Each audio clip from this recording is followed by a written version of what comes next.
आपको मेरा चैनल पसंद है तो प्लीज लाइक करें और नए वीडियो को सबसे पहले आप ही देखें, इसीलिए आर्ट्स क्लासेस चैनल को सब्सक्राइब करके घंटी को जरूर दबाएं। जोड़े जोड़ फलावा आदित्य देव घटवा पे तिबई चढ़ावे ले हो,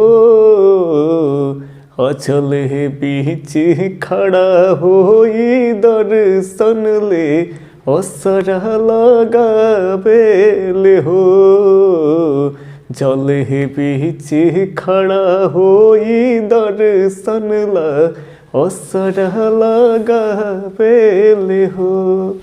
तो चलिए हम लोग गीत के माध्यम से मूड को फ्रेश करते हैं। तो सबसे पहले आप सभी को नमस्कार, आदाब, सत श्री अकाल की हालचाल और आपके ही अपने YouTube चैनल आर्ट्स क्लास के ऊपर में स्वागत है। और मैं भारती सर पटना बिहार से। आज हम लोग बात करेंगे 12वीं कक्षा का जो पॉलिटिकल साइंस है उसके पहले चैप्टर के ऊपर में, जिस चैप्टर का नाम है शीत युद्ध का दौर। तो ये इस चैप्टर का ये आपका वर्ल्ड पॉलिटिक्स का जो पहला जो आपका चैप्टर है शीत युद्ध का दौर, इसका ये दूसरा वीडियो लेक्चर्स होने वाले हैं। क्योंकि हम आपसे पिछले दिन बात किए थे कि 3 वीडियो लेक्चर्स इस चैप्टर के ऊपर में ऑन फैक्ट्स बेसिस जो बातें होगी ना उसी पे चलेगी। केवल समय काल घटना वगैरह इस सब को देख रहे हैं, और जब 3 पार्ट्स को आप बढ़िया से देख पाएंगे तब हम आपका बुक स्टार्ट करेंगे और उसके बाद आपका बुक्स जो है वो आगे जाए या पीछे जाए, बड़ा बढ़िया से एकदम मजे मजे में एनसीईआरटी से समझते चलेंगे हम आपको। क्योंकि अगर ठेठ में बोले तो एनसीईआरटी जानवर की तरह लतार मारती है। कभी देखिए जानवर आगे में है, मच्छर काटेगा तो उसका एक पैर आगे में फेंकाएगा, तो कभी वो पीछे में है, कभी पोछे झाड़ देगा, तो वही एनसीईआरटी है। कभी वो एकदम आगे चल जाएगा, एकदम पीछे चल जाएगा। और उसके समझने के लिए पहले तो ये कोल्ड वार का जो टाइम पीरियड है, इसका टाइम पीरियड पिछले दिन हम लोग बोले थे कि वर्ल्ड में 2 देश एक गुट बना लेता है। एक है ये सर यूएसए, और एक इधर बात कर लिए थे, ये बहुत बड़ा क्षेत्रफल के दृष्टि से काफी सारे देश, 15 देशों का एक ग्रुप से मिला हुआ है, और इसको कहते हैं यूएसएसआर। तो ये पिछले वीडियो लेक्चर्स में भी हम तमाम तरह की बातें कर लिए। ये वही सोवियत संघ है जो इसकी स्थापना 1922 में लेनिन के टाइम में हुआ था। यानी हम लोग इसको आमतौर पर रूस कहते हैं, लेकिन रूस कहना 22 से लेकर करके और लगभग 90 तक जो है ये लाजमी नहीं होगा। 91 के बाद आप कह सकते हैं, कोई दिक्कत नहीं है। तो इसका प्रमुख देश भले ही रूस है, लेकिन काफी सारे देशों के साथ में ये नेतृत्व कर रहा है। इसको कहेंगे सोवियत संघ, या फिर बोलेंगे यूएसएसआर, जिसका पूरा नाम होता है union of Soviet socialist republics. चलिए अब ध्यान से सुनेंगे। तो कहीं ना कहीं ये 1945 से पहले यूएसए के साथ हुआ करता था, लेकिन अमेरिका वाला 2 गुप्त परमाणु बम रख ले था। और जब 1945 में एक 6 अगस्त 1945 और एक 9 अगस्त 1945 को जब ये जापान पर गिराता है, तब यूएसएसआर को पता चल जाता है कि अरे दोस्त, तुम तो परमाणु बनाए हुए थे लेकिन हमको तुम बताए नहीं। और यहां से एक विचारधारा एकदम अलग ही चल जाती है। रसिया वाला ये सब सोचता है कि चलो यार, तुम अपने वर्ल्ड में ग्रेट पावर इकलौता बनना चाहते हो, तुम तो कहीं ना कहीं दगा कर रहे हो। तो कुछ तमाम मामलों के कारण विचारें बदल जाती हैं, और जो सेकेंड वर्ल्ड वार का जो दौर था 1939 से लेकर करके और 1945 तब तक ये सोवियत संघ वाले यानी रूस वाले ये इसके साथ ही रहेंगे। लेकिन अब 1945 के बाद विचारधारा आमने सामने की हो जाएगी। ये दुनिया का पहला ग्रेट पावर, याद रखेंगे, ये वर्ल्ड का पहला ग्रेट पावर 1945 के बाद, और ये सेकेंड ग्रेट पावर, और विश्व की 2 महाशक्तियां अब आमने सामने टकराएगी। याद रखेंगे, यूएसए इसको बर्बाद करेगा और यूएसएसआर इसको बर्बाद करने के लिए करेगा, माने प्लान वगैरह ऊट बूट सब बन जाएगा, लेकिन कभी दोनों के दोनों आकर के सामने सामने लड़ेगा नहीं। तो विद्वान लोग इसको शीत युद्ध की संज्ञा दे दिए। तो चलिए हम लोग स्टार्टिंग से बात करते हैं। आज तो स्पेस कम है, थोड़ा सा हमारी बातों को इधर देखेंगे। सबसे पहले क्रम को ले लें। अगर आपसे कहे कि सबसे पहले कि शीत युद्ध की स्टार्टिंग कब होती है, तो आपको 1945 से, जब वर्ल्ड में सेकेंड वर्ल्ड वार जब खत्म होती है और वर्ल्ड में 2 गुटों के बीच में प्रतिस्पर्धा हो जाता है। सर दबदबा बनाएगा, ये इस पे बनाना चाहेगा, ये इस पे, और इस तरह से विचारधारा की लड़ाई है जो 45 में शुरू हो जाता है। इसी को कहते हैं शीत युद्ध। तो शीत युद्ध की अगर शुरुआती कहेंगे, आप बातें को खाली सुनेंगे, लिखने के क्रम में दिक्कतें हो जाता है। तो मेन जो चीजें हम पहले से ऑलरेडी आपके लिए लिख चुके हैं। अब यहां ध्यान सुनेंगे, 1945 में शीत युद्ध का पूरे विश्व में आरंभ हो जाता है। किसके किसके बीच? यूएसए और यूएसएसआर। जबकि ये पूंजीवादी देश है और ये क्या है? समाजवादी देश। ये कहीं ना कहीं ये वर्ल्ड में अगर बात कर ले तो ये पश्चिम साइड में पड़ता है और ये वर्ल्ड में बात कर ले तो ये पूर्वी साइड में पड़ता है। अब एक बात हमारे ध्यान सुनेंगे, 1948 में अमेरिका के द्वारा एक योजना लाई जा रही है, बड़ा बढ़िया से बाखूबी ढंग से सुनेंगे। और इस योजना को कहते हैं सर मार्शल योजना। भर भर के एग्जाम में पूछे जाएंगे, ऑब्जेक्टिव ऐसे सबसे निकलेंगे। मार्शल योजना, ये मार्शल योजना की अगर बात कर ले तो ये कब आया? तो 1948 में। देखेंगे लाया कौन है? तो मार्शल योजना याद रखेंगे यूएसए वाला लाया है। और वो किसके लिए? तो ये बढ़िया से सुनेंगे। इधर जितना भी यूरोप का पश्चिमी जो देश था, ये सब देश सेकेंड वर्ल्ड वार जब चल रहा था तो सब अमेरिका का साथ था। फ्रांस जिसमें है, ब्रिटेन वगैरह, ये सब जो है, ये सब जो पश्चिमी यूरोप का देश है वो किसके साथ में था? तो यूएसए के साथ में था। बढ़िया से समझ रहे बात को? चलिए, तो कहीं ना कहीं सेकेंड वर्ल्ड वार में जब इसके साथ लड़ा होगा तो इन पश्चिमी देशों को भी लॉस हुआ होगा, क्योंकि जब भी युद्ध होती है तो देश के अंदर आर्थिक गतिविधियां एकदम ठप हो जाता है, बेरोजगारी वगैरह ये सारा चीज बढ़ने लगता है, आर्थिक स्थिति देश की गड़बड़ाने लगती है, अजट बजट सब गंभीर हो जाता है। तो कहीं ना कहीं पश्चिमी देशों को नुकसान हुआ होगा। लेकिन अब अमेरिका के चाल समझिए, अमेरिका क्या कर रहा है? 1948 में सेकेंड वर्ल्ड वार खत्म हुआ 1945 और 48 में एक योजना अमेरिका ला रहा है। इस योजना को कहेंगे मार्शल योजना। और मार्शल योजना किसके लिए? तो वो देशों के लिए जो पश्चिमी यूरोप का देश है, जिसको आर्थिक सहायता एक तरह से देना है। ध्यान रखेंगे कि जो जो सेकेंड वर्ल्ड वार में लड़ रहे थे पश्चिमी यूरोप के देश है, हम उनके भले के लिए कि आपको हम फाइनेंशियल हेल्प कर रहे हैं, सहायता कर रहे हैं, यानी आर्थिक सहायता दे रहे हैं। आप पैसे को लेकर करके अपने यहाँ उद्योग धंधे ट्रांसपोर्ट जो भी आपको डेवलपमेंट करना है आप कर लीजिए। समझ बात ना? तो बताइए ये पश्चिमी देशों के लिए एक तरह से वरदान टाइप का है, लोगों को अच्छा लगेगा। तो बताइए पश्चिमी देश वाले कहीं ना कहीं अमेरिका के बारे में इसके फेवर में सोचेगा कि नहीं? सोचेगा ही सोचेगा, क्योंकि दुख के घड़ी में साथ है कि नहीं है? साथ है। तो ये ध्यान रखेंगे, मार्शल योजना का लाभ इससे मिला। अब सवाल आपको कैसे आएंगे? सबसे पहले तो सवाल आते हैं कि मार्शल योजना कब आई? तो 1948 में, याद रखेंगे। अब यहां से सवाल और भी आ सकते हैं कि मार्शल योजना क्या है? तो ये याद रखेंगे, पश्चिमी यूरोपीय देशों के लिए आर्थिक सहायता है। और कौन देश इसको लाया है तो मार्शल योजना को? तो यूएसए यानी यूनाइटेड स्टेट ऑफ अमेरिका। चलिए 1948 मार्शल योजना आ गई। अब लगले 1949 में बात करेंगे, शायद यहां तक आपको दिख रहा होगा, हाँ दिख रहा होगा। चलिए ध्यान से सुनेंगे, 1949 की बात कर ले तो अब अमेरिका कह रहा है कि हम एगो सैन्य गुट बनाएंगे। चलिए ध्यान से सुनेंगे, अब अमेरिका एक सैन्य गुट बनाना चाह रही है और ये गुट की स्थापना हो गई, इसको कहते हैं नाटो। पूछेगा नाटो क्या है? तो नाटो एक सैन्य गुट है। आपको ऑप्शन देगा, व्यापारियों का संगठन है या फिर किसानों का संगठन है या फिर सेनाओं का संगठन है या इनमें से कोई नहीं। तो नाटो एक सैन्य संगठन है। और कौन बना रहा है? तो यूएसए। कब बना रहा है? तो 1949 मार्शल योजना के अगले वर्ष। अब ध्यान से सुनेंगे, जब मार्शल योजना के अगले वर्ष 1949 में याद रखेंगे नाटो की स्थापना होगा, तो आप खुद सोच सकते हैं कि ये पश्चिमी वाले जो देश है ये इसके साथ में रहेगा कि नहीं रहेगा? तब बिल्कुल रहेगा। आप किसी को कहिएगा कि चलो दोस्त पटना चलना है और तुम्हारा दोस्त गया पटना, समझ रहे बात ना, या दिल्ली चलना है, तुम्हारा दोस्त साथ में दिल्ली चल गया और पता चला वो अपना काम धंधा बंद उसके यहाँ हो गया, दिल्ली गया, दिल्ली आया, घर पे वो डांट सुना कि दोस्तों के साथ में तुम चले जाते हो बेहाया नियन एकदम, और बेचारा वहां गया तो गाड़ी भाड़ा भी उसी का खर्च हो गया।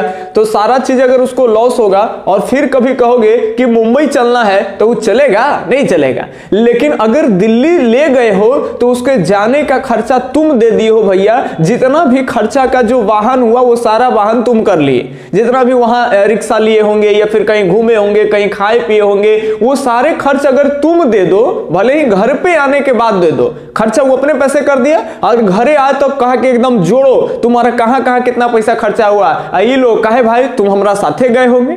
तो फिर कभी कहेगा कि मुंबई चलना है तो चलोगे कि नहीं? बिल्कुल चलोगे। तो वही बात है कि 48 में मार्शल योजना अमेरिका अमेरिका ली आया है और पश्चिमी यूरोपीय देशों को फायदा भी हो गया है। तो जब अगले वर्ष 1949 में अमेरिका नाटो की स्थापना कर रहा है, तो अब बताइए पश्चिमी यूरोप के देश किसके तरफ रहेगा, इसके तरफ जाएगा, किसके तरफ जाएगा? तो जाहिर सी बात है किसी के तरफ जाएगा। और कहीं ना कहीं अगर इसकी अर्थव्यवस्था को देखें तो इन सभी देशों की अर्थव्यवस्था भी पूंजीवादी है, तो पूंजीवादियों के साथ जाएगा और ये वर्ल्ड में पहला ग्रेट पावर है, तो ध्यान रखेंगे। हालांकि नाटो की स्थापना की बात कर ले तो नाटो की स्थापना से पहले 5 देशों का सैन्य संगठन था।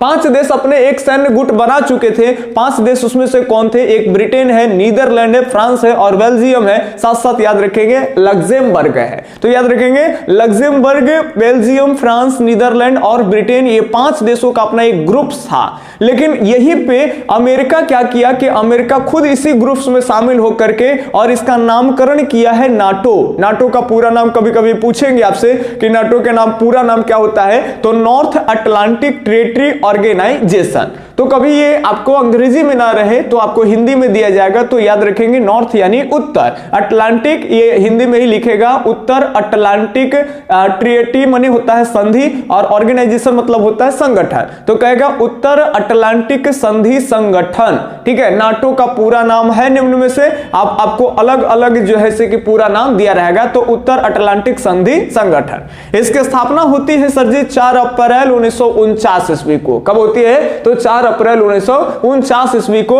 हो जाती है। साथ साथ याद रखेंगे कि इसका जो मेन मुख्यालय होता है वो बेल्जियम की राजधानी ब्रुसेल्स में, ये बहुत इंपॉर्टेंट है, पूछता है आपसे कि नाटो का मुख्यालय है वो कहां है, तो बेल्जियम की राजधानी ब्रुसेल्स में है। बेल्जियम की राजधानी कहां है? ब्रुसेल्स में है, याद रहेगा। इसकी स्थापना कब हुई? तो 4 अप्रैल 1949 ईस्वी। इतना नाटो से संबंधित बातें याद रखेंगे। थोड़ी सी बात जोड़ लेंगे, नाटो की स्थापना से पहले 5 देशों का ग्रुप था, लेकिन अमेरिका जब आया और 1949 में नाटो लाया तो उस समय याद रखेंगे और भी देश जुड़ते चले गए। जैसे इसमें पश्चिमी देशों में बात कर ले तो इधर पुर्तगाल वगैरह भी किसमें जुड़ जाएगा, तो इधर ही जुड़ जाएगा। तो ये पुर्तगाल हो गया, नॉर्वे हो गया, आइसलैंड हो गया, कनाडा हो गया। कनाडा देख रहे हैं यूएसओ के ऊपर वाला भाग ये कनाडा है, इधर अलास्का है और इधर एक कनाडा है। ठीक है, तो कनाडा है, इटली, आप इटली यहां पे देख रहे हैं। देखिए सभी देशों को ऐसे दिखवाने लगे तो वीडियो का लेंथ बड़ा हो जाता है, और इसीलिए आप वर्ल्ड मैप अपने पास रखेंगे। पूरा पढ़ने के बाद अगर कोई देश में कंफ्यूजन हो कि कहां हो, तो ये क्या करेंगे, आप गूगल पे सर्च कर करके और जगह शो करेंगे, अपने पास वर्ल्ड मैप रखें, एक बार ध्यान ले जाएंगे वो ये देश यहां था, वैसे आपको समझ में भी ज्यादा आ जाएगा। चलिए हो सके तो वर्ल्ड मैप बना करके और आप फेयर में भी इस तरह से लिख लेंगे तो ज्यादा अच्छा होगा। जहां पे आप नाटो लिख रहे होंगे, इतने सारे देशों की बात आ गई, तो नीचे में एक वर्ल्ड मैप बना दीजिएगा और बना कर करके उन तमाम देशों को ही दर्शाइएगा। जैसे ब्रिटेन की चर्चा है, नीदरलैंड की चर्चा है, फ्रांस की चर्चा है, ये सब नीदरलैंड वगैरह ये सब तो ज्योग्राफी में भी पढ़ना है ना, फिर फूलों की खेती बाड़ी में आ जाएगा। ठीक है, चलिए अभी ध्यान सुनेंगे। तो नॉर्वे, ये भी आपका ये वाला जो भाग देख रहे हैं, ये यहाँ पे याद रखेंगे नॉर्वे और स्वीडन, 2 देश यहाँ पे ही आते हैं। चलिए ये पश्चिमी तरफ में बात कर ले, इधर पुर्तगाल है, ये आपका इटली है। ठीक है, इसके अलावे डेनमार्क है, जर्मन से सटा हुआ, यूएसए है खुद यहाँ पे। माने इस तरह से याद रखेंगे ये 7 जो है ये स्थापना वर्ष आ रहे हैं, खुद उसके साथ अमेरिका है, और इस 7 से पहले 5 देश का ऑर्गेनाइजेशन था।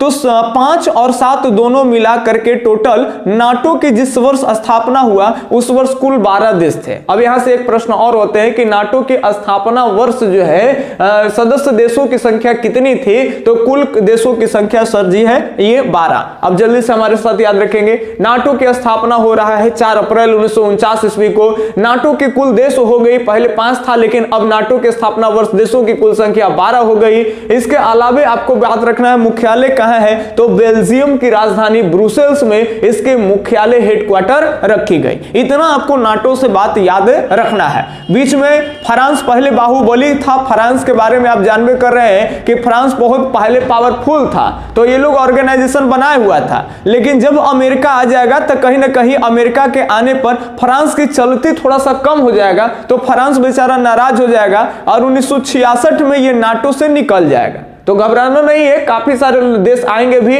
और निकले भी, ये तो लगा रहेगा। और अभी पिछले वर्ष की बात कर ले तो 28-29 के आसपास में नाटो के कुल देश थे, और नाटो अभी भी चल रहा है, ये भी ध्यान रखेंगे, नाटो अभी भी चल रहा है। बाकी कितने ऑर्गेनाइजेशन हम लोग देखेंगे कोल्ड वॉर के दौरान वो बनेंगे और खत्म भी हो जाएंगे, ठीक है। तो ये चलिए ध्यान रखेंगे। अमेरिका तो एक सैन्य गुट बना लिया, नाटो। सैन्य गुट का मतलब समझ रहे हैं सर, ये इतने देशों का एक सेना का गुट हो गया। अब एकरा में से कोई देश पर अगर अटैक करेगा यूएसएसआर वाला तो सब मिल के एक साथ लड़ेगा। ये जान रहा है कि अकेले लड़ेंगे तो दिक्कत हो जाएगा, इसीलिए सैन्य गुट बनाना होगा। अब देखिए कितना बढ़िया है कि 48 में मार्शल योजना चलाया और 1949 ईस्वी में ये अपना सैन्य गुट लाया, और काफी सारे देश जो है मार्शल योजना से जो लाभान्वित थे वो सब लोग इनको सपोर्ट भी कर दिए। चलिए यहां तक आप हमारी बातों को समझ गए होंगे, थोड़ा सा लाइक भी मारते चलिएगा ताकि मनोबल बना रहेगा, ठीक है।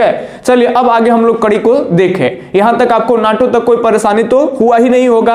अब यहां बात करते हैं, ये हो गई बात 1949 की, क्या बन गया सर हमारे यहां नाटो बन गया। अब इसके आगे की अगर बात कर ले तो अब आपको डायरेक्ट कोल्ड वॉर में जो डेट ध्यान रखना है सर, वो डेट आपको ध्यान में रखना है 1954।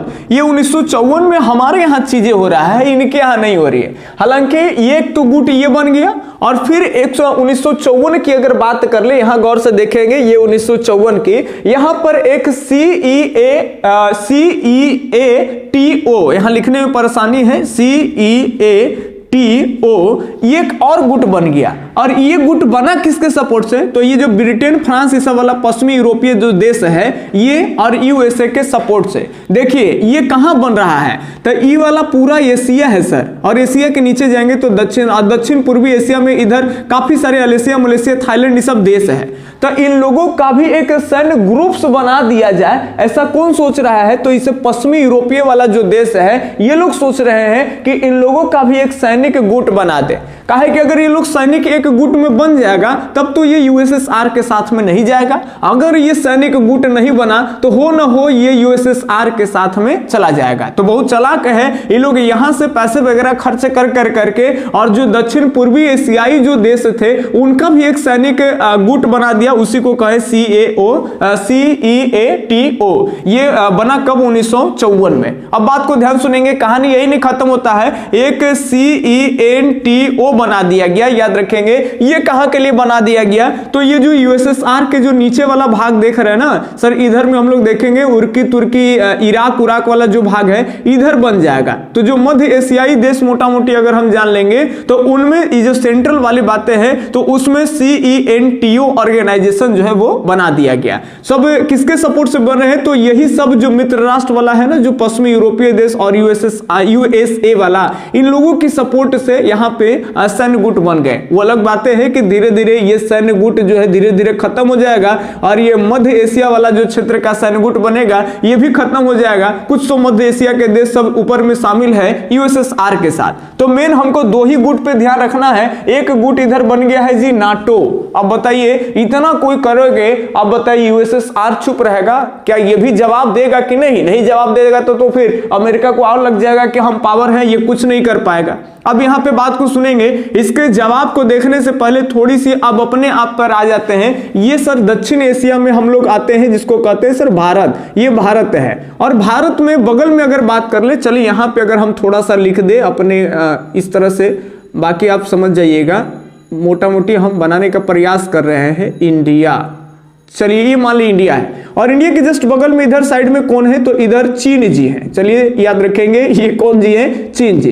तो इधर इंडिया का चीन है, और चीन के यहाँ पे बगल में पहले क्या था सर, तिब्बत था, और ये तिब्बत के नीचे का भाग है ये नेपाल है। ध्यान सुनेंगे, भारत, ये बिहार, उत्तर प्रदेश, ये सब के सीमा लग जाता है इधर नेपाल से। नेपाल के ऊपर में तिब्बत, और तिब्बत के ऊपर में भाग कर ले तो चीन का बॉर्डर ऊपर में भारत का इधर वाला भाग से लगता है, और इधर अरुणाचल प्रदेश वाला क्षेत्र से लगता है। देखेंगे उस समय हुआ क्या था कि भारत भी तुरंत आजाद हुआ था 1947 में, यानी वर्ल्ड में जब कोल्ड वॉर चल रहा था, शीत युद्ध का दौर शुरू हो गया था, इसके और इसके बीच में, दोनों देशों के बीच में पूरा कस के एकदम तानातानी की स्थिति बन गया था, शीत युद्ध शुरू है, उसी टाइम में भारत आजाद हुआ था। और भारत आजाद हुआ था, हमारे यहाँ जो पड़ोसिया है चीन वाले भैया, तो इनके यहाँ 1949 में एक चीनी क्रांति हुआ। जैसे रूस में क्रांति हुआ था, रूसी क्रांति 1917 में, ठीक उसी तरह से चीनी क्रांति हुआ 1949 में। और इसके बाद से चीन धीरे धीरे ताकतवर होगा। लेकिन हम लोग 1947 में आजाद हुए और कहीं ना कहीं हमारे जो पहले देश के प्रधानमंत्री हैं वो, उनका नाम क्या है, तो नेहरू जी नाम है, याद रखेंगे क्या नाम है, तो नेहरू जी। पंडित जवाहरलाल नेहरू जी भारत के पहले प्रधानमंत्री थे, आप सब लोग जानते हैं। लेकिन अब चलिए एक इंपॉर्टेंट बात है, ये भी याद रखेंगे कि पहले प्रधानमंत्री के साथ साथ ये पहले विदेश मंत्री भी थे। विदेश मंत्री मतलब समझ रहे हैं, फॉरेन जितने भी मामला होंगे, विदेशी मामलाओं में जितने भी नीति नियम वगैरह बनेंगे वो सब इन्हीं के जिम्मेवारी में बनेंगे। तो अब ये भारत सरकार जो है वो एक बात को यहां ध्यान से सुनेंगे कि भारत सरकार में जो नेहरू जी थे विदेश मंत्री, उनको लगा कि चीन हमारे बगल का ही देश है और इसके साथ अगर हम मित्रता बढ़ाएंगे तो कभी ना कभी इन फ्यूचर से हमारे काम में आएंगे। अगर ना भी काम में आएंगे तो कोई दिक्कत नहीं, पड़ोसिया से अच्छे संबंध बना करके रखने में ही फायदा होता है। तो ये आपका नेहरू जी को लगा कि चीन को हम एक मित्रता के रूप में देखें। जबकि सरदार वल्लभ भाई पटेल जो कि गुजरात के रहने वाले थे, आप जानते होंगे आजाद हिंदुस्तान के पहले गृह मंत्री रह चुके हैं, तो सरदार वल्लभ भाई पटेल जिनको हम लौह पुरुष के नाम से जानते हैं, और भारत में अखंड आजाद हिंदुस्तान में अखंड क्षेत्रों को एक करने के लिए, माने खंडित क्षेत्रों को अखंड बनाने के लिए जो योगदान रहा है वो सरदार वल्लभ भाई पटेल का रहा है। तो उनका कहना था कि चीन की में अभी 1949 में 50 से 1 वर्ष कम अभी एक क्रांति हुआ है और ये स्थिति मजबूत करेगा, और जैसे जैसे स्थिति मजबूत करेगा सबसे बड़का दुश्मन ये हमारे बनेगा। ध्यान सुनेंगे, काहे कि हर पड़ोसिया चाहता है कि हम बगलवा वाला से तेज हो जाए। आपका घर कहां भी होगा तो आपके गांव में अगर कोई आदमी बढ़ रहा होगा, ज्यादा पैसा कमा रहा होगा, तो वो किसको दिखाना चाहेगा, तो उसके अगल बगल के जो घर होंगे वो उसको दिखाना चाहेगा। क्योंकि वो आदमी अमेरिका वाला के तो थोड़ी ना दिखावे जाएगा, अमेरिका वाला के तंग थोड़ी ना करेगा। गांव में आपके पास पैसे ज्यादा होते हो तो आप तंग किसको करिएगा, जापान वाले को जाके तंग करिएगा। आप लाख रुपया के पैकेज कमाने लगी है तो किसको दिखाइएगा, किसको तंग करिएगा। तो आप जहां पे आपका मकान होगा, आपका घर होगा, आप उसी को ना अगल बगल दिखाओगे। नहीं तो जापान वाला के कमी है, अमेरिका वाला तुम्हारी तो दोस्ती भी नहीं है, तुम किसको दिखाने जाओगे। तो कहीं ना कहीं बगल वाला ही आदमी जलता है सर, वो चाहता है कि वो आगे नहीं बढ़े। और ऐसा सरदार वल्लभ भाई महसूस भी कर रहे थे कि चीन की जैसे जैसे स्थिति मजबूत हो जाएगी ये हमारे लिए सबसे बड़ा दुश्मन होगा, और इसीलिए मित्रता करना अच्छी बात नहीं है। तो फिर भी नेहरू जी ही विदेश मंत्री हैं तो मेन मसला तो नेहरू जी ही ले सकते हैं। तो नेहरू जी ने चीन में, याद रखेंगे, चीन के उस समय में जो प्रमुख व्यक्ति हैं जिनका नाम याद रखेंगे चाओ एन लाई है। चलिए यहां पे कहीं लिख दे ताकि ध्यान रहे आपको। ये 1954 की ही बातें हैं। चीन के तरफ के प्रमुख आदमी का नाम याद रखेंगे, इनका नाम क्या है, तो चाओ एन लाई। रुकिए मिटा के लिखते कहीं बढ़िया से, आप कहीं नोट डाउन करना चाहेंगे तो ये सभी ध्यान रखेंगे। चाओ एन माने एन लाओ तो लाई याद रखेंगे इनका नाम में है चाओ एन लाई। तो ये चीन के तरफ से है। भारत के तरफ से कौन है, तो पंडित जवाहरलाल नेहरू। ये तो लिखने की जरूरत ही नहीं है। तो चलिए ये ध्यान रखेंगे। अब दोनों देशों के बीच में, चीन और भारत के बीच में 1954 में ही इधर एशिया के, दक्षिण एशिया में एक समझौता हुआ, और इस समझौता को कहते हैं सर पंचशील समझौता। याद रखेंगे कौन सा समझौता, पंचशील समझौता। भर भर के प्रश्न इससे आपको आएंगे आगे भी, जब इंडियन पॉलिटिक्स पढ़ेंगे वहां पर भी एक काम आएगा कि पंचशील समझौता किन दो देशों के बीच समझौता हुआ है, तो ये भारत और चीन के बीच हुआ है। अच्छा, पंचशील समझौता के समय भारत के प्रधानमंत्री कौन थे, तो नेहरू जी। ये पंचशील समझौता क्या है, इंडियन पॉलिटिक्स वाला में हम आपको पढ़ाएंगे कि 5 ऐसे मसले पे भारत सरकार और जो चीन की सरकार है वो हस्ताक्षर करेगी। कहीं ना कहीं उसमें आर्थिक, सैन्य गतिविधियां इस सबको शामिल किया जाएगा कि तनी मनी अगर हमारा ही के आदमी तोरा ही अगर हेल जाए गलती से बॉर्डर में, तो उसको इंटरनेशनल जो रूप है युद्ध का एक माहौल बना देना, वैसा नहीं करना है। हम लोग बैठ करके टेबल पर आराम से बात करके समझौता करके, दोनों देशों के प्रधानमंत्री लोग बैठेंगे, समझौता करके उसका मसला निकालेंगे। लड़ाई नहीं करना है, युद्ध के माहौल नहीं बनाना है। तो ये सब कहीं ना कहीं पूरे के पूरे मित्रता को बरकरार रखना है, लड़ना नहीं है, हम लोग एक दूसरे के शांति बनाए रखना है। इसी सब उद्देश्य से पंचशील समझौता जो है वो हुई। तो पंचशील पंचशील समझौता कब हुआ? 1954 में ही, याद रहेगा आपको। इधर दक्षिण के पूर्वी वाले भागों में 1954 में ही एक नाटो के जैसा एक सैन्य संगठन तैयार करवा दिया गया और इसको कहते हैं CEATO, याद रहेगा आपको। फिर वही चीज आ जाएगा जैसे नाटो है ना वैसे ही, लेकिन ये खाली जुड़ जाएगा क्या, साउथ ईस्ट हो जाएगा। क्या हो जाएगा? साउथ ईस्ट हो जाएगा। चलिए ध्यान से सुनेंगे। तो 54 में 2-3 बात आपको ध्यान रह गई होगी।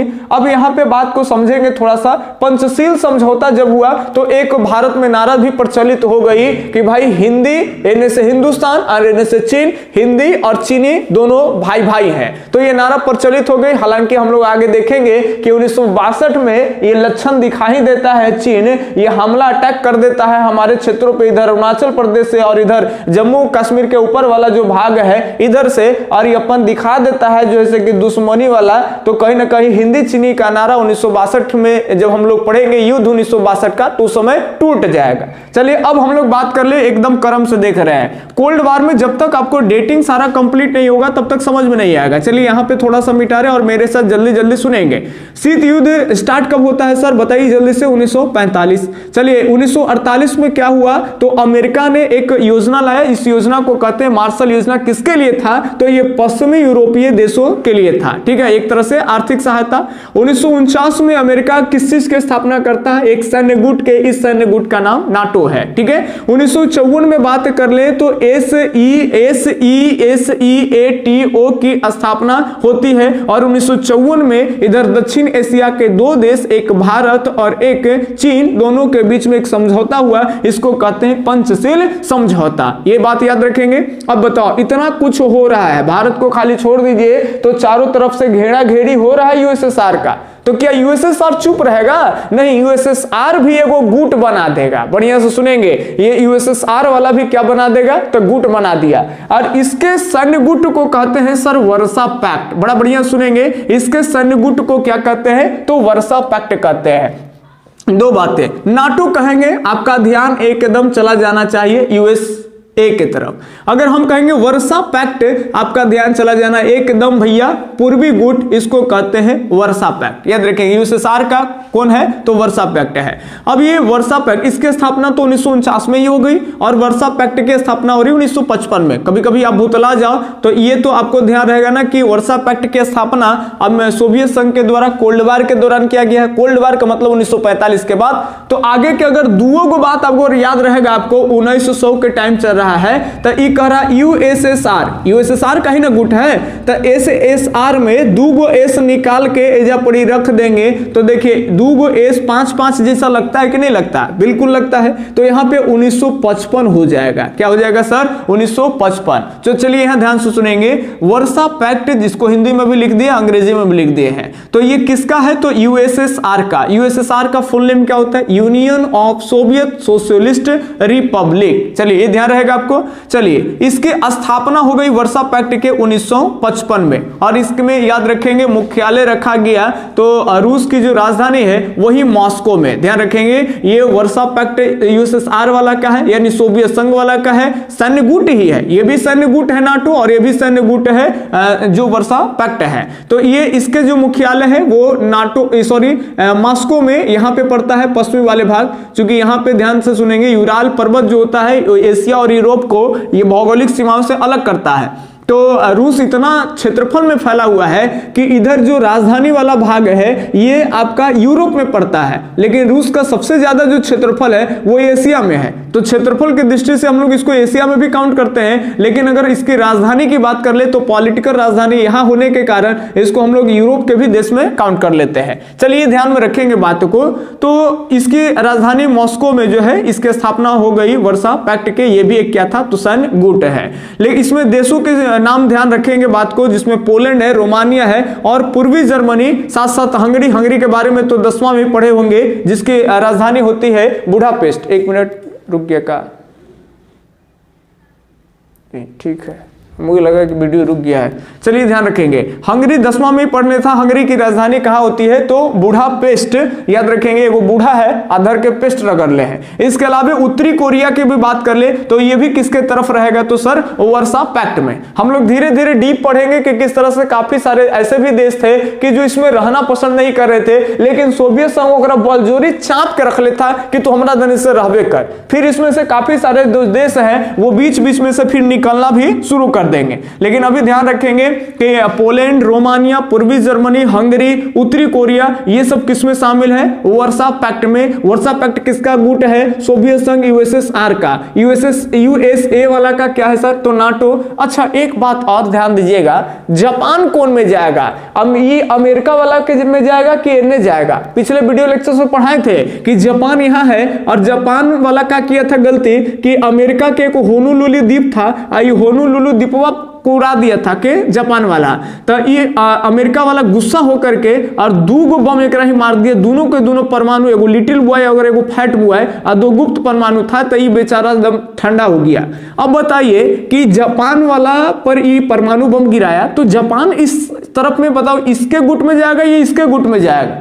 तो जापान जान गया था कि ये बड़ी पावरफुल है, एक छोड़ के अगर दूसर गुट में जाएंगे और अगर गलती से अबरी भरू लड़ जाएगा जोन गुट में हम जाएंगे तब मार के अबरी अमेरिका हमरे ठठा देगा। अभी एक बार जान गया है ना ये कमजोर है, जापान वाला को जान गया ये कि क्या है, जापान कमजोर है। तो ये जान रहा है ना कि ये पावरफुल है, एक भी परमाणु है, हम एक परमाणु मारेंगे तो यू मारेंगे। तो ये जान रहा है कि एक पहली बार मारे हैं, तब दूसर का एकरा पर खौफ बनाने के लिए, एकरा डराने के लिए एकरा पे अटैक नहीं करेगा अमेरिका ना, एकरे पे अटैक कर देगा। जान रहा है कि कमजोर है, कुछ नहीं करेगा, एक बार हम इसको किए हैं। समझ रहे बात? जैसे मान लेते हैं कि गांव में ऐसा को लड़का है जगह तुम बार बार तप तप मारते रहता, बात बात कुछ बोला तो चटका दिया, तो जाने उसको कमजोरी। अब तुम्हारे विरोधी वाला गुट में जाकर के चल गया और तुमको एकदम आमने सामने का लड़ाई है, लेकिन तुम जा रहा है कि जोन गुटवा में किया है वो बड़ी कारा आदमी है, अब उस पर कड़क्का आदमी या तोरा से डर है और तुम सोच रहा है कि नहीं हम मारेंगे तो वो मार देगा।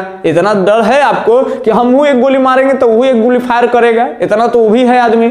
लेकिन ओकर गुटवा में वो आदमी चल गया है जगरा तुम पहले थापे थापे मारता था, तो तुम उसको डराने के लिए ओकरा पे तुम वार कर दोगे ना कि जिसको पहले से तुम मारते आ रहे हो। तो जापान वाला ये सब बात समझ गया कि ना बाप ये बड़ी खतरनाक है और एक विरोध में रहना ठीक नहीं होगा। इसीलिए याद रखेंगे कोल्ड वार के दौरान जापान किसके गुट में रहेगा? तो यूएसए के, नाटो वाला में। चलिए ध्यान सुनेंगे, नाटो धीरे धीरे देश आकर के बढ़ते चले जाएंगे, याद रखेंगे। चलिए ये ध्यान में आपको इतना बातें ध्यान रहेगा तो अब बात समझ में आएगा। वर्ल्ड में दो गुट बन गया।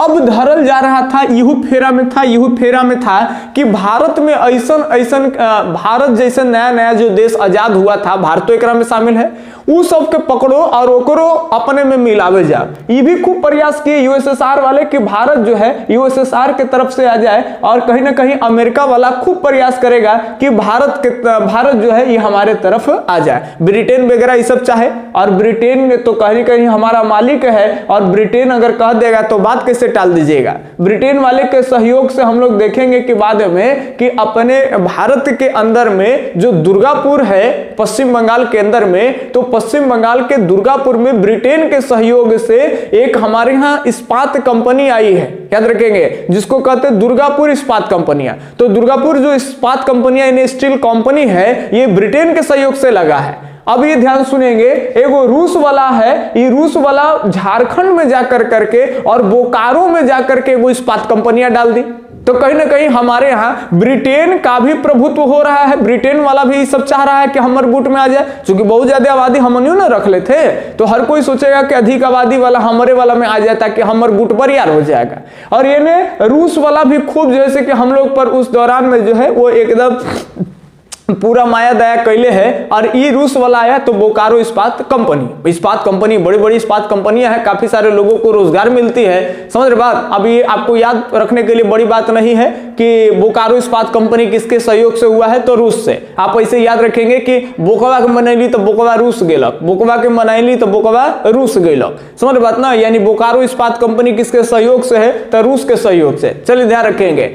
अब भारत के प्रधानमंत्री इस दौरान अगर बात कर ले तो नेहरू जी थे, और भारत के लिए सबसे बड़ी चिंता, भारत ही क्यों, वो सारे देश जो अभी अभी आजाद हुए थे कुछ वर्ष पहले, जैसे श्रीलंका की भी आजादी तुरंत कुछ वर्ष पहले ही हुआ है, बगल में हमारा अगर बात कर ले तो काफी सारे ऐसे देश हैं जिसमें आपका नाइजीरिया वगैरह है, तो काफी सारे वर्ल्ड में ऐसे ऐसे देश थे जो अभी कुछ वर्ष आगे पीछे आजाद हुए थे।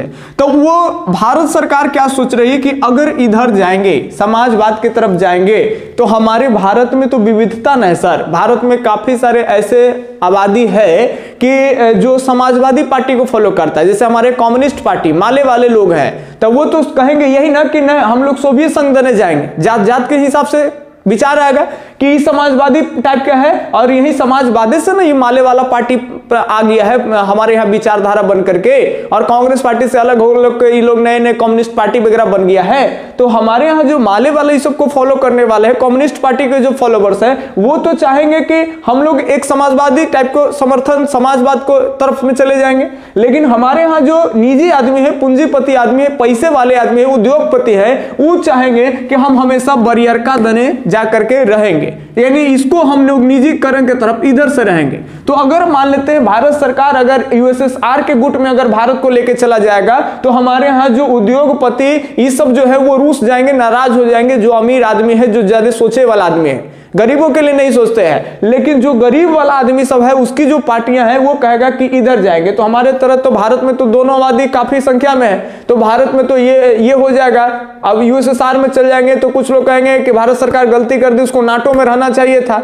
तो कहीं ना कहीं हमारे इंटरनली क्षेत्रों में भी भाई प्रॉब्लम हो जाएगा। और सरकार देखो कितना बढ़िया से सोच रही है कि नहीं, हमको अगर किसी भी गुट में जाएंगे तो अगर युद्ध के माहौल है तो हमको लड़ाई होगा, लॉस होगा। अभी हम लोग काफी सारे अंग्रेज हम लोग को अर्थव्यवस्था के खोखला करके चल गया है, तो अब हम लोग को इंफ्रास्ट्रक्चर से लेकर के, उद्योग धंधे से लेकर के, कृषि वाले क्षेत्रों में डेवलपमेंट के लेकर के तमाम तरह के चीजों में तरक्की करने का टाइम है। अभी तो आजाद हुए हैं, और फिर तुरंत अगर गुटबाजी करने लगेंगे और अगर ये सब लड़ जाएगा तो फिर एकदम बर्बादी के कगार पे आ जाएंगे। तो इसीलिए पंडित जवाहरलाल नेहरू बहुत बढ़िया उत्तम फैसला लिए कि ना तो हम यूएसएसआर वाला गुट में जाएंगे और ना तो हम नाटो वाला गुट में जाएंगे। वर्ल्ड में हम किसी तरह से जो है वो हम युद्ध को बढ़ावा नहीं दे सकते हैं, और शांति को लेकर के ये याद रखेंगे। काफी प्रोसेस के बाद बीच में क्या क्या प्रोसेस है, जब बुक पढ़ाएंगे तो आपको बताएंगे, लेकिन शॉर्टली अगर यहाँ याद रखेंगे कि काफी प्रोसेस के बाद याद रखना है आपको कि 1961 ईस्वी में गुट निरपेक्षता की स्थापना होती है, जिसको कहते हैं NAM। शॉर्ट में क्या बोलेंगे?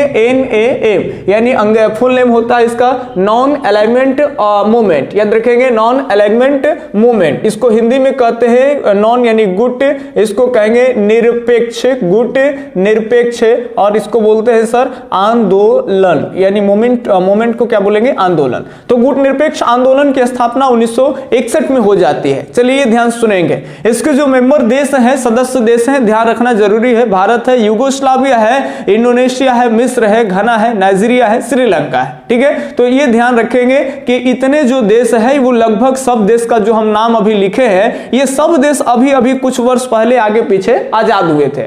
तो ये लोग भी कहे कि नहीं, नेहरू जी की बातों से सहमत हुए, और ये लोग भी सोचे कि नहीं, हमको किसी तरह से गुटबाजी ना करके और अपने देश की अर्थव्यवस्था में सुधार करना है, देश के हालातों को ठीक करना है, गुटबाजी नहीं करना है। तो ये लोग जो आदमी याद रखेंगे शीत युद्ध के दौरान, कोल्ड वार के दौरान, ना तो यूएसए के नाटो वाला में शामिल हुए, ना तो यूएसएसआर के, ना तो वर्सा पैक्ट में शामिल हुए, तो वो कौन में शामिल हुए? तो गुट निरपेक्ष आंदोलन में। इस गुट निरपेक्ष में आ जाने का मतलब था कि हम विश्व में शांति चाहते हैं, हम केकरो गुट को बढ़ावा नहीं देना चाहते, ना तो इसको सपोर्ट करते हैं और ना तो इसको, ना तो पश्चिमी गुट को और ना तो पूर्वी गुट को। पश्चिमी गुट यूएसए, पूर्वी गुट बात कर ले तो यूएसएसआर पहली दुनिया का देश, ये दूसरी दुनिया का देश ये। तो ये कुछ कहानी था, आपको हम 61 तक पढ़ा दिए हैं। देखिए फिर से रिकॉल करें, 45 में शीत युद्ध शुरू होता है, 48 में मार्शल योजना, 1949 में आपका नाटो आ जाता है, 1954 में बात की पंचशील समझौता हुआ और ACATO की जो है वो गठन हो गया, साउथ ईस्ट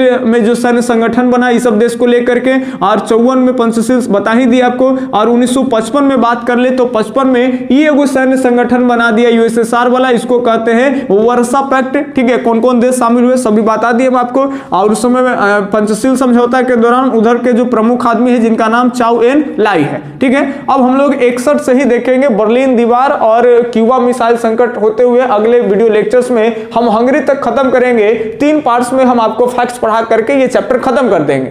तो जिनको फैक्ट्स पढ़ना है यही से एग्जाम के लिए वो प्रिपेयर हो गए, कोई दिक्कत नहीं है। लेकिन अब इसके अलावे में भी जो एनसीईआरटी कॉन्सेप्ट पढ़ करके और अपना एक माइंड डेवलप करना चाहते हैं, जिनका लक्ष्य है, गोल है यूपीएससी और बीपीएससी, तो उनके लिए फिर इसके इतना पढ़ाईला के बाद हम आपको बुक्स पढ़ाएंगे और फिर आगे और पीछे लिंक कराएंगे और फिर आपको लगेगा कि हाँ अब पढ़ने का मजा जो है वो कुछ और है। अगर इतना जानकारी सारा चीज नहीं होगा, बुक्स पढ़िएगा तो थोड़ा सा बोर हो जाएगा। तो चलिए मिलते हैं अगले वीडियो में, तब तक के लिए धन्यवाद। जय हिंद, अल्लाह हाफिज।